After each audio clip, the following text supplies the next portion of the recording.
Bienvenidos a la sexta sección de nuestro estudio, la doctrina bíblica del sábado como el día de reposo. Teníamos una pregunta pendiente.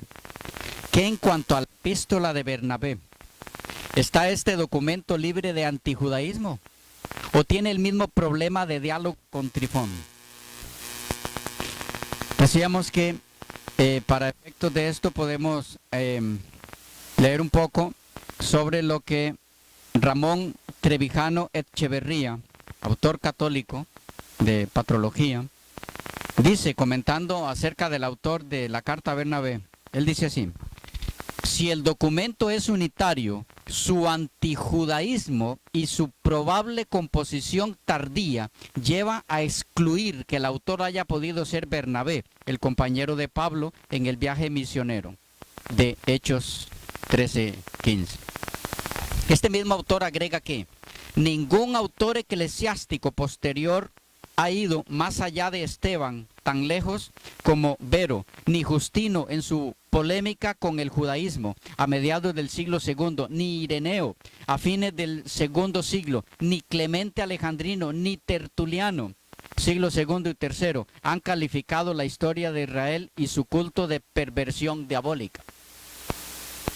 En cuanto a la confiabilidad de dicho documento, estamos hablando de la carta de Bernabé, debido a su disparidad de fuentes, Trevijano dice: la disparidad de fuentes no sirve para justificar las posibles incoherencias de un autor que ha seleccionado lo que le interesaba para sus objetivos. Respecto al antijudaísmo de Tertuliano y Cipriano de Cartago, Raúl González Salinero, en su artículo de Historia Antigua titulado Tertuliano y Cipriano sobre los judíos, una contradicción ideológica, dirá, entre otras cosas, lo siguiente: el ataque de Tertuliano y Cipriano contra los judíos estuvo acompañado de ciertas contradicciones ideológicas en torno a temas tan esenciales como la idolatría, la tolerancia religiosa o la antigüedad de la doctrina. Sin embargo, la actitud antijudía se mantuvo firme a través de la proclamación de una implacable condena de los judíos al final de los tiempos. Ahora bien, ¿cuál fue una de las principales causas de este antijudaísmo de Tertuliano y Cipriano de Cartago? ¿Por qué fue en verdad que se volcaron en odio contra los judíos, además de otras razones? Este mismo autor nos da la causa o circunstancia que llevó a estos dos hombres a su actitud antijudía, explicándonos lo siguiente.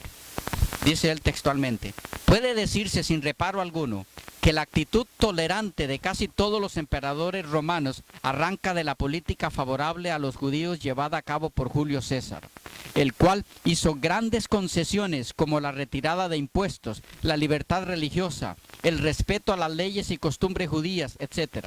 Pero además, y quizá esto es lo más importante, hizo que se mantuvieran esos privilegios igualmente en los judíos de la diáspora. Puede afirmarse que, a pesar de las discrepancias y conflictos existentes entre el Imperio Romano y los judíos, estos últimos disfrutaron a partir del siglo I después de Cristo y de la época del Imperio Cristiano de una tolerancia y de una serie de disposiciones privilegiadas, restablecidas incluso después de la destrucción del templo y de la rebelión de Bar Kokhba. Hubo en la conciencia romana, por tanto, un claro respeto a las costumbres religiosas y tradiciones judías. Por eso, las autoridades del Estado romano eximieron a los judíos de los ritos del culto imperial. A su vez, las comunidades judías disfrutaban del derecho permanente de reunión y no solo para los actos de culto. De la misma manera se gozaba de otros privilegios como la observancia del sábado. Todas estas situaciones eran, no cabe duda, excepcionales en el imperio. La prueba de que esta situación privilegiada del judaísmo seguía existiendo en la segunda mitad del segundo siglo después de Cristo vendría reflejada en el relato que hace Hipólito de un episodio concreto. Este autor cuenta en sus Filosofumena que en época de Cómodo, hacia el 185-186, un caso fue traído ante el Praefectus Urbi Fusiano, Calixto, un esclavo cristiano que se dedicaba a asuntos bancarios y que llegaría a ser más tarde un obispo de Roma, invadió un sábado una sinagoga y quebrantó el servicio religioso. Los judíos resistieron con fuerza y llevaron al intruso ante el prefecto de la ciudad, el cual reafirmó el derecho de los judíos a celebrar en asamblea sus oficios religiosos y a leer la ley públicamente. El dueño del esclavo, Capóforo, también cristiano, ante este acto ilícito, intercedió por Calixto, replicando ante el prefecto que su esclavo no era más que un suicida, que había malversado el dinero de su amo y que había buscado un glorioso martirio. Al parecer, el prefecto Fusiano creyó a Capóforo, pero los judíos, previendo que el esclavo cristiano podría escaparse de la condena, redoblaron sus acusaciones contra Calixto y al final el prefecto resolvió el caso ordenando que azotaran al esclavo cristiano y que después le deportaran a las minas de Sardinia, en Cerdeña.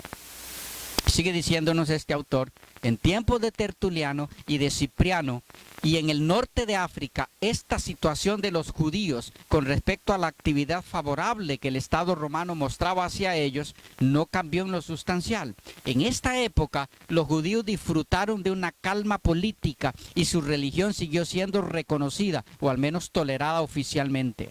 El hecho de que el judaísmo, esa misma religión a la que los padres cristianos tanto vituperaban, acusándola de falsa y superada, fue considerada precisamente como la que se encontraba dentro del marco legal del Estado romano, podía suscitar, y de hecho lo hizo, un gran resentimiento y recelo entre los cristianos. ¿Estamos captando? Tertuliano, sigue diciendo el autor, reprochó agriamente el hecho de que la ley romana tolerara a la religión judía y que el cristianismo en muchas ocasiones no fuera visto más que a la sombra de una religión permitida legalmente y de mayor antigüedad.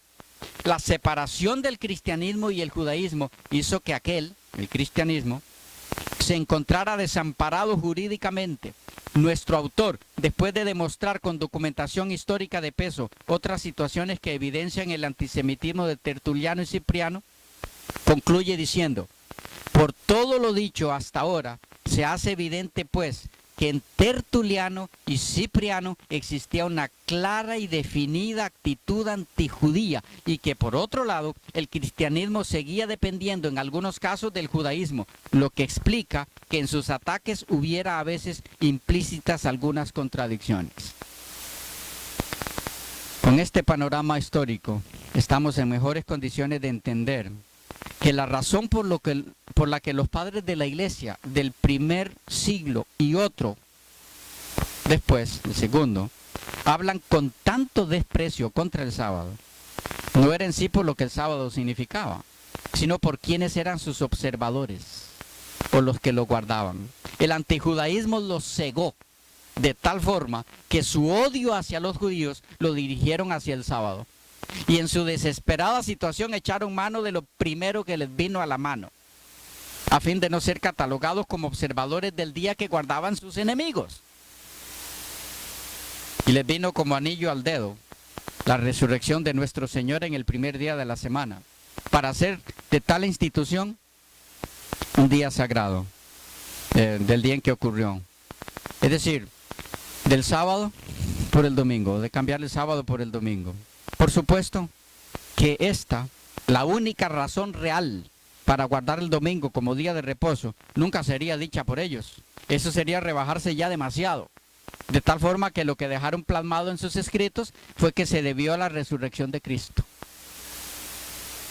Pero, como todo a su tiempo sale a la luz, son sus propios escritos los que los delatan.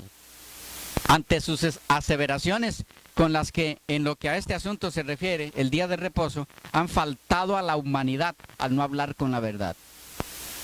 Ahora bien, en cuanto a la naturaleza edénica del sábado, es decir, en lo que se refiere al sábado como una institución establecida para toda la humanidad desde la creación misma, pienso que de algún provecho puede ser recordar que eruditos del pasado, además de otros ya mencionados, apoyaron este concepto. Por ejemplo, Filón describió el sábado como el cumpleaños del mundo y el festival de no solo una ciudad y país, sino de todo el universo. como se mencionó. John Skinner, John P. Lynch, Draper, Plummer y Briggs, Schaff, Barnes y muchos otros. No estamos hablando de Juan de los Palotes.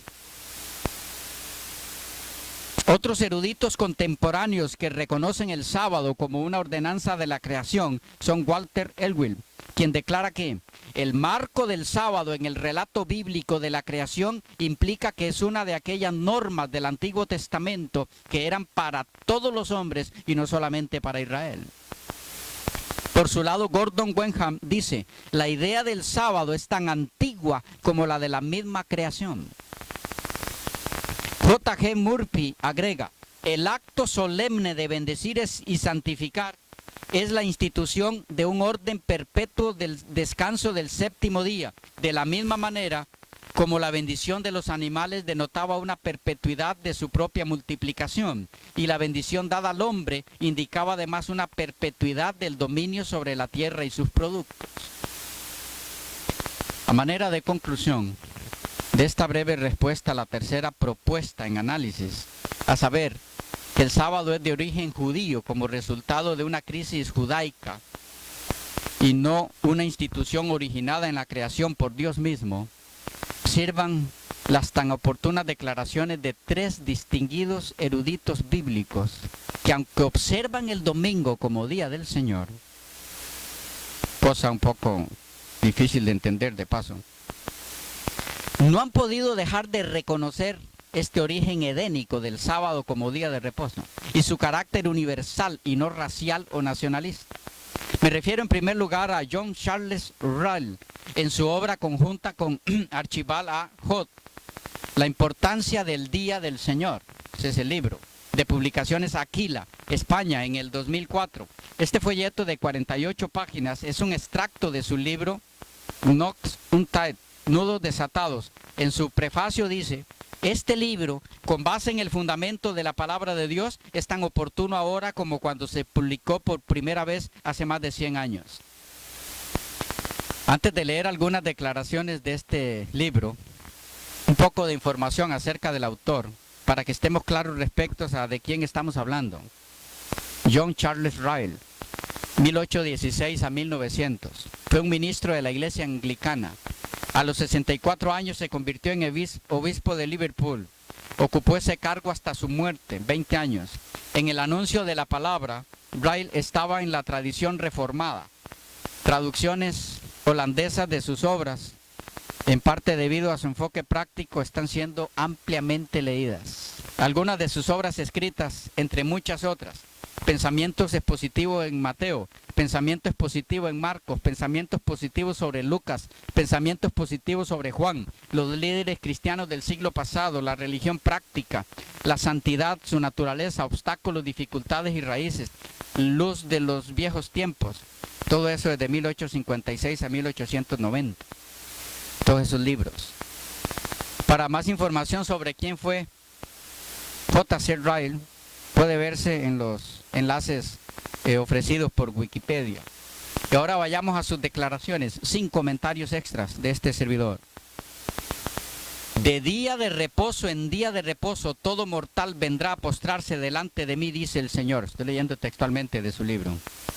Isaías 66, 23. El asunto de esta profecía es sin duda profundo. No pretendo decir que pueda sondear todas sus partes, pero una cosa es muy cierta para mí, y es que en los gloriosos días que han de venir sobre la tierra, va a haber un día de reposo, y un día de reposo no para los judíos solamente, sino para toda carne. Y cuando veo esto, soy totalmente incapaz de creer que Dios quiso que el día de reposo cesara entre la primera venida de Cristo y la segunda. Creo que Él quiso que fuera una ordenanza eterna en su iglesia. Pido que se preste seria atención a estos argumentos de la Escritura. A mi propio entender, parece muy claro que donde quiera que Dios ha tenido una iglesia en los tiempos bíblicos, Dios ha tenido también un día de reposo. Mi firme convicción es que una iglesia sin día de reposo no sería una iglesia según el modelo de la Escritura. Permítaseme concluir esta parte del asunto ofreciendo dos advertencias que considero especialmente requeridas por la mentalidad de nuestro tiempo. Sigo leyendo. Por una parte, cuidémonos de infravalorar el Antiguo Testamento. En años recientes ha surgido una desafortunada tendencia a desdeñar y despreciar cualquier argumento religioso que se saque de una fuente del Antiguo Testamento y a considerar al hombre que lo utilice como una persona oscurantista, trasnochada y anticuada. Haremos bien en recordar que el Antiguo Testamento está exactamente tan inspirado como el Nuevo y que la religión de ambos testamentos es en lo principal y en la raíz una y la misma. El Antiguo Testamento es el Evangelio en el capullo, el Nuevo Testamento es el Evangelio en la flor. El Antiguo Testamento es el Evangelio en la hoja, el Nuevo Testamento es el Evangelio en el grano lleno. Los santos del Antiguo Testamento vieron muchas cosas oscuramente como por un espejo, pero miraron al mismo Cristo por la fe y fueron convencidos por el mismo Espíritu que nosotros. No escuchamos, por tanto, a aquellos que se mofan de los argumentos del Antiguo Testamento. Mucha infidelidad comienza con un desprecio ignorante del Antiguo Testamento. Por otra parte, cuidémonos de despreciar la ley de los 10 mandamientos. Me aflige observar... lo que voy a leer a mí me impacta. Él sigue diciendo, por otra parte, cuidémonos de despreciar la ley de los 10 mandamientos. Me aflige observar cuán ligeras e insanas son las opiniones de muchos hombres sobre este asunto. Me ha asombrado ante la frialdad con que los clérigos hablan de ellos, los 10 mandamientos, a veces como si fueran una parte del judaísmo, que pueden ser puestas en la misma categoría que los sacrificios y la circuncisión. Me pregunto cómo pueden tales hombres leerlos en sus congregaciones cada semana. Por mi parte, creo que la venida del Evangelio de Cristo no alteró la posición de los 10 mandamientos ni un ápice. Si acaso más bien los enalteció y elevó su autoridad. Creo en la proporción y lugar debidos es exactamente tan importante exponerlos y hacerlos cumplir como predicar a Cristo crucificado. Por ellos es el conocimiento del pecado. Por ellos el Espíritu enseña a los hombres su necesidad de un Salvador. Por ellos el Señor Jesús enseña a su pueblo cómo caminar y agradar a Dios. El segundo punto que me propongo examinar es el propósito para el que se estableció el día de reposo, siendo que es imperiosamente necesario decir algo sobre este punto. Más bien, siento que es imperiosamente necesario decir algo sobre este punto. No hay parte de la cuestión del día de reposo a la cual se expresan tantas declaraciones ridículas. Muchos levantan un clamor en la actualidad como si les infligiéramos un gran daño al exhortarles a santificar el día de reposo. Hablan como si la observancia del día fuera un yugo pesado, como la circuncisión y los lavamientos y las purificaciones de la ley ceremonial. Pero el día de reposo es el mandato misericordioso de Dios para el beneficio común de la humanidad. Fue hecho para el hombre, Marcos 2:27. Se dio para el bien de todas las clases, tanto para el laico como para el clero. No es un yugo, sino una bendición. No es una carga, sino algo misericordioso. No es un requisito duro ni fastidioso, sino un gran beneficio público. No es una ordenanza que el hombre haya de utilizar por fe sin saber por qué la utiliza. Es una ordenanza que conlleva su propia recompensa. Es buena para el cuerpo y la mente del hombre. Es buena para las naciones, sobre todo es bueno para las almas. Ryle procede luego a explicar las razones por las que ha dicho que el día de reposo es bueno, de la siguiente forma. El día de reposo es bueno para el cuerpo del hombre. Todos necesitan un día de descanso. Sobre este punto, en cualquier caso, todos los médicos están de acuerdo. Si bien el cuerpo humano está formidable y maravillosamente hecho, no va a soportar un trabajo incesante sin intervalos regulares de reposo. Los primeros buscadores de oro de California descubrieron que un séptimo día de descanso era absolutamente necesario para mantenerse vivos. Estoy seguro de que si el cuerpo nos pudiera decir lo que quiere, gritaría en voz alta: acuérdate del día de reposo. El día de reposo es bueno para la mente del hombre. La mente necesita descanso tanto como el cuerpo. No puede aguantar una atención ininterrumpida sobre sus facultades. Debe de tener sus intervalos para alejarse y recuperar sus fuerzas. Sin él, se desgastará prematuramente o saltará repentinamente como un arco roto.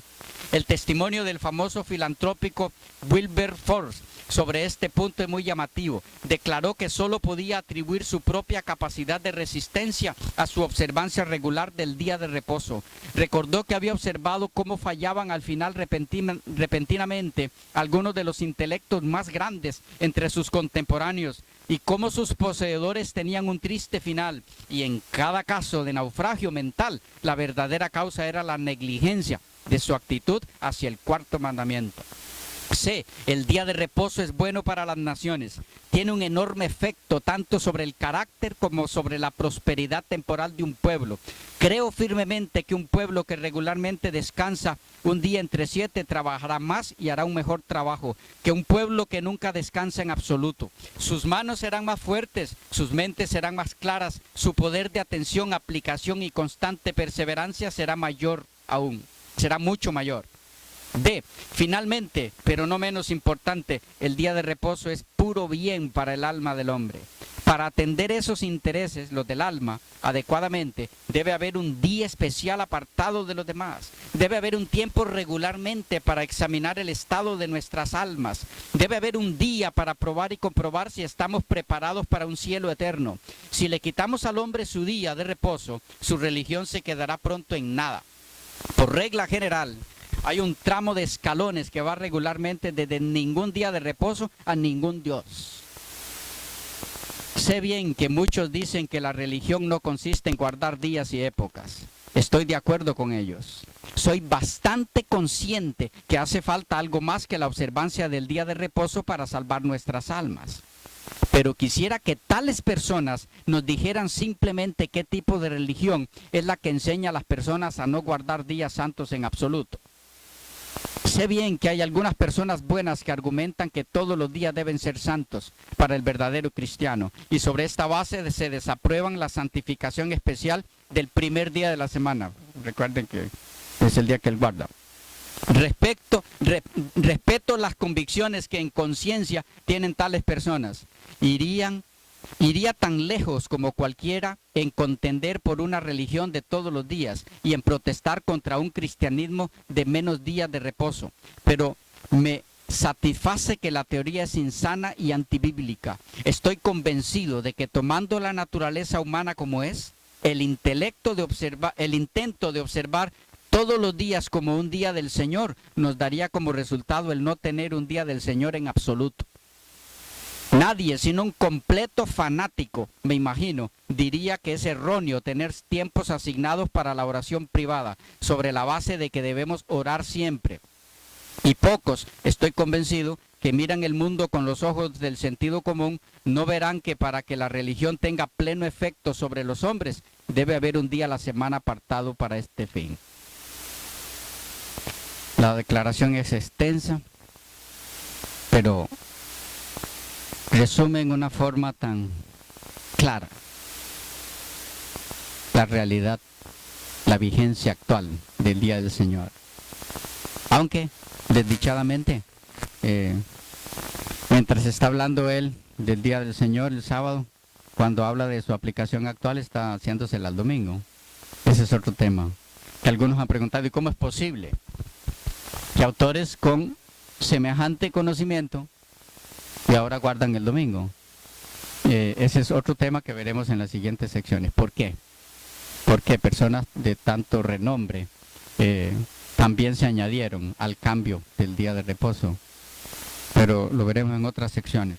El autor conjunto de esta obra, La importancia del Día del Señor, Archibald A. Hott, 1823 a 1886, hijo del famoso Charles Hott, a quien sucedió como profesor de teología sistemática en el conocido seminario de Princeton, dice algo respecto al origen edénico del sábado y a su carácter universal, con lo que deseo cerrar este apartado. En el mismo libro dice: Dios instituyó el día de reposo en la creación del hombre, la separación del séptimo día para ese fin, e impuso su observancia como una obligación moral, universal y perpetua sobre la raza. Y refiriéndose a ideas que él llama falsas de sectores transitorios y pequeños, señala lo siguiente: que el día de reposo era simplemente una institución judía temporal en su adaptación y designio, y abrogando juntamente con todas las demás leyes especiales de aquella economía preparatoria. Él señala estas declaraciones como falsas. Día de reposo, institución exclusivamente judía, temporal, etc. El tercer autor, no adventista ni observador del sábado como día de reposo, así como los dos anteriores mencionados, con el que deseo concluir, respecto al asunto del verdadero origen del sábado y su observancia y práctica antes de la llegada de Israel a Sinaí, es el reconocido Dr. W. H. Grimm, catedrático en el Seminario Teológico de Princeton, Nueva York, en su obra Introducción Histórica y Crítica al Estudio del Antiguo Testamento, traducida al español por H. C. Thompson. De esta obra leemos, entre otras cosas, lo siguiente: el sábado había existido desde el principio del mundo, precisamente como el sacrificio había existido desde la caída. Estas dos instituciones del culto primitivo y patriarcal fueron incorporadas y enseñadas en el ritual mosaico. Es evidente que el sábado fue así instituido en el principio del mundo y no por primera vez en el monte Sinaí, porque 1. Génesis 2:3 dice: y bendijo Dios al día séptimo y santificólo, porque en él reposó de toda su obra que había hecho. Esto no se podía haber insertado por vía de anticipación de un sábado futuro, porque la bendición por Dios del séptimo día no se podía posponer con más facilidad que la de los demás días de la creación. 2. Porque hay alusiones al sábado antes de esta fecha, la llegada al Sinaí, en los términos o periodos de 7 días y en la santidad del número 7. 3. Estos periodos de 7 días y la santidad del número 7 pueden trazarse en otras naciones que no lo tomaron prestado de los hebreos, y esto prueba una antigüedad muy alta. 4. El sábado se observó por los hijos de Israel aún antes de llegar al monte Sinaí, Éxodo 12:19. Y 5. En el cuarto mandamiento, Éxodo 28 al 11, la primera palabra es acordarte has, probando que fue ya una institución conocida y antigua. La serie sabática en la ley de Moisés fue formada por la aplicación del número 7 a cada denominación del tiempo. El día séptimo fue el sábado semanal, un día de reposo para el hombre y para las bestias. El mes séptimo fue sagrado en cierto sentido. Su día primero tenía que guardarse como un sábado, absteniéndose de los trabajos, y había gran día de fiestas en este mes. El año séptimo fue un año de descanso y reposo para la tierra, que tenía que quedar sin cultivarse aquel año. Cada año quincuagésimo, o sea, el año que seguía al séptimo año sabático, fue el año de jubileo, cuando sucedió la restitución de las propiedades, la reparación para los agravios, para restaurar todas las cosas al estado que guardaban en el principio. Todas estas repeticiones de la idea del sábado fueron para recordaciones de Dios y un testimonio a Él, pues Él mismo reposó en el día séptimo de la creación. Negarse a guardar el sábado fue negar al Creador, y por esta razón el sábado se llama un signo del pacto con Dios contraído con Israel. Ezequiel 20:20. Santificad mis sábados y sean por señal entre mí y vosotros, para que sepáis que yo soy Jehová vuestro Dios. Y verso 12, que os santifico. El sábado representaba el pacto por el lado de la naturaleza, de la manera que la circuncisión lo representó por el lado de la gracia. Estos varios sábados fueron periodos de reposo de los trabajos mundanos, en conmemoración del reposo de Dios. Además, fueron designados para traer a la memoria de los israelitas aquel reposo que Dios les había dado de la servidumbre de Egipto. Restauró la fuerza del hombre antes de que se hubiera denunciado contra él la maldición del trabajo. Interesante este punto. Repito, dice él, el sábado restauró la fuerza del hombre antes que se hubiera denunciado contra él la maldición del trabajo. Existía el sábado antes del pecado. Y además, dice, fue un tipo del reposo futuro de todos los afanes de la vida, cuando el estado primitivo del hombre será completamente restaurado. Termina diciendo, los sábados son por tanto emblemas de reposo y restauración para el hombre, la tierra y los bienes. Como la santidad es indispensable, esta es la institución que Dios dispensaba a su pueblo, y éste experimentará esta gracia precisamente a medida que guarde este mandamiento cuarto, que es el de la santificación. Hay muchas declaraciones más al respecto de otros autores. Quedamos por aquí y en las próximas secciones estaremos analizando juntos las objeciones al sábado como día de reposo basadas en supuestas evidencias en el Nuevo Testamento. Esperamos que hasta aquí haya sido de ayuda. Hay algunas declaraciones extensas y que pueden cansar un poco. Usted lo que puede hacer es verlas con más detenimiento, algún párrafo que le interese, detiene el video, lo analiza y así puede ser de más ayuda. Que Dios les bendiga mucho. Nos veremos en las próximas secciones.